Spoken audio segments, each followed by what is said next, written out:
мамлекет тарабыга кайрылгандан кийин жардам келип, биздин бир танкабыз жарылып, андан кийин оор техникалар тартылып, алар менен погромдор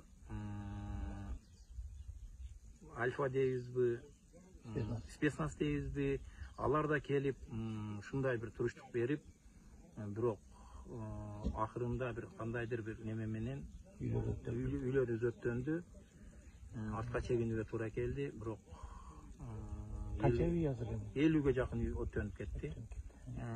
Техникабыз өттү, анан айылыбыздан бир жаран каза болду, атып кетип тиркелип, үйүндө жаткан жерден, биринчи группада инвалидиде, аны кирип, жаткан жерден үйдөн атып, тажик тараптан келип, атып, башыга аткан экен, атканда да бутуну сындырып, зөкүрлүк менен, бир мыкаачылык менен өлтүрүптүр.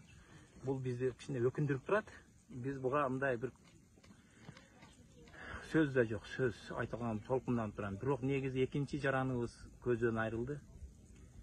Көз снаряд жарылып алдыбызда турат эле, бирок көзүгө тийип, ал Бишкекке кетти, Бишкекте дарыланып атат.